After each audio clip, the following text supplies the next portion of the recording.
आपका तन सत्संग में लग रहा है, आपका धन सत्संग में लग रहा है, इससे बढ़कर और सौभाग्यशाली क्या हो सकता है। कर्ता का बोध कभी भी अपने मन में नहीं होना चाहिए। मैं जहां रहता हूं वो खगड़िया जिला में एक बाबू चकला स्थान है। मैं बरसों पसरहा रहा हूं, बीच में महदीपुर रह रहा था, वहीं से आश्रम। किस खानदान से तुम लोग? राक्षस खानदान से? सत्संग हो रहा है, तुम लोग पलट रहा है। चल भागो यहाँ से, भागो यहाँ से, भाग। चाचा जाइए, जाइए जाइए, आप लोग भी जाइए। लड़का सब चला है अभी, इन सब का रिएक्शन चेक करेंगे अभी हम फटाफट। चार जा जल्दी जल्दी जाओ, गाइस हम लोग रिएक्शन देखो अभी। अरे कोटे भर गए सब यार। लड़की कोई कह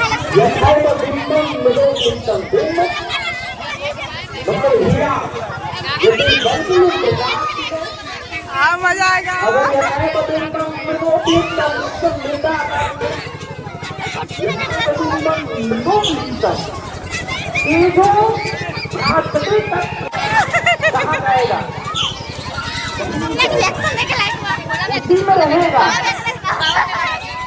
कैसा लगा रे? कैसा लगा?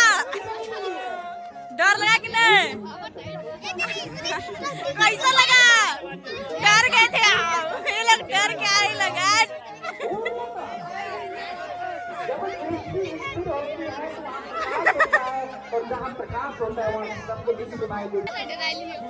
कैसा लगा? इन दोनों का तो फट गया था।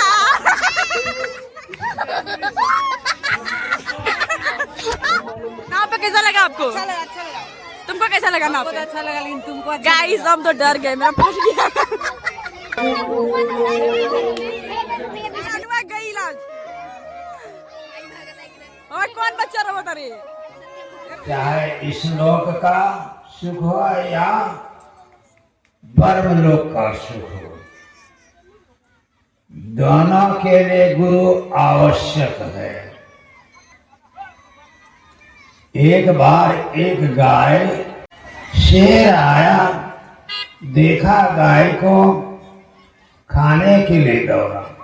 गाय भागती हुई चली जा रही है, पीछे से शेर जा रहा है। काल ने कहा कैसे आना हुआ भांजाला? कहा कि देखिए हनुमान जी जड़ी लाने के लिए जा रहे हैं, उनके रास्ता को रोकना है।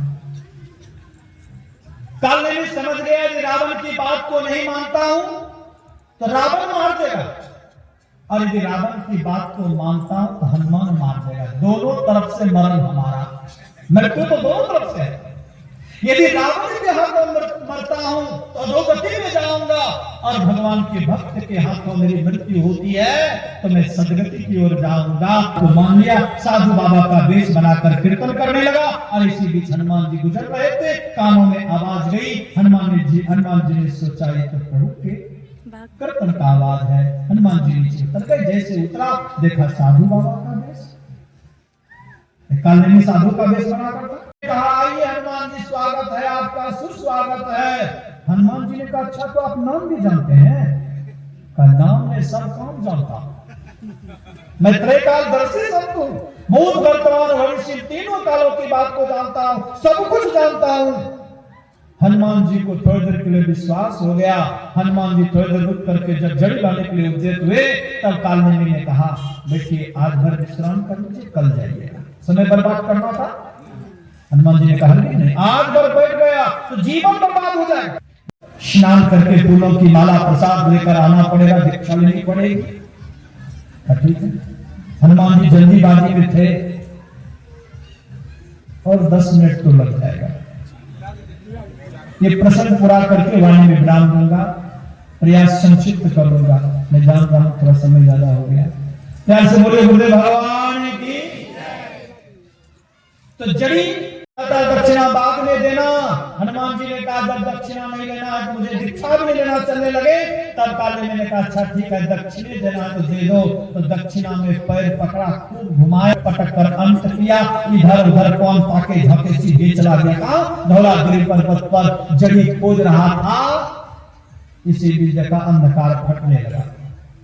सुनिदेव पर अंधकार फटता है। हनुमान जी को लगा जड़ी लेकर क्या करेंगे, सीधे समुद्र से सीधे सूर्य से कहा कि अभी उगने का समय हुआ, आज उग रहे हैं। का राजा रावण की आज्ञा है, इसलिए उगना पड़ेगा। हनुमान जी ने कहा देवता के पक्ष में कि दानव के बस में हूं, इसलिए उगना पड़ेगा। तब हनुमान जी ने कहा एक बारीक बात कान में सुन लीजिए, उसके बाद उगना होगा तो उगिएगा। तो सूर्य भगवान आए हनुमान जी के पास, जल्दी कहो क्या चाहना चाहते हैं। हनुमान जी ने सूर्य को पकड़ा, कांख में दबा लिया, उगते रहो। इधर उधर कौन ताके घर सीधे।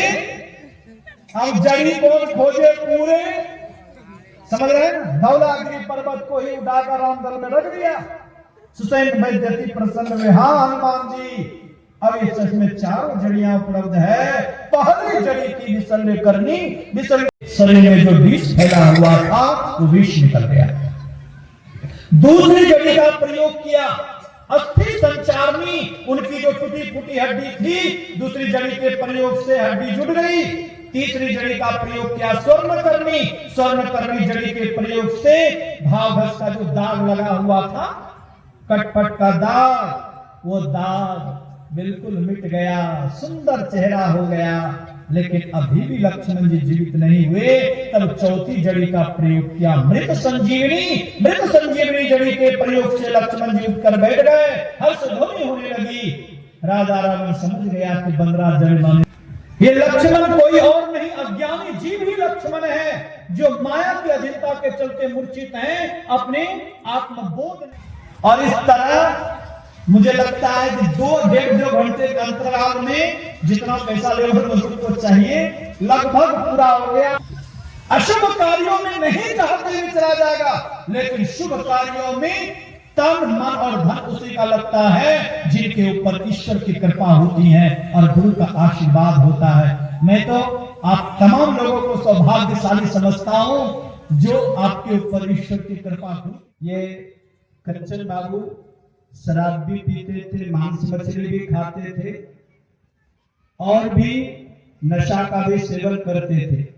लेकिन आज इन्होंने मुझे वचन दिया कि आज के बाद गुरुजी नहीं खाऊंगा। इनके लिए आशीर्वाद स्वरूप सभी लोग जय ध्वनि करेंगे। बोलिए श्री सद्गुरु महाराज की जय। आप मांस मछली छोड़कर जब दीक्षा ले लेंगे तो बिना कोई खर्च किए आपके घर पर मैं स्वयं सत्संग करने के लिए जाऊंगा। कोई खर्च इनको बाहर नहीं करना है, यहाँ तक कि तेल खर्चा भी जो भी होगा मेरा होगा और मैं इनके घर में जाकर सत्संग करूंगा। अंत भला तो सब भला। चलाएंगे ना सुबह? कितने लोग आएंगे? हाथ उठाइए, देखना चाहता हूँ। लाइव चला रहे हैं। देखिए कुछ लोग हाथ नीचे बोले रखते। ईमानदारी दिखाइए, कल आइए प्रातः काल के सत्संग में। प्यार से बोलिए गुरुदेव भगवान की। गाइस सत्संग खत्म हो गया है, सारे लोग भंडारे के लिए आए हैं, बहुत भीड़ लगा है यहाँ पे। देखो कुछ लोग इधर भी बैठ रहे हैं झूला की तरफ।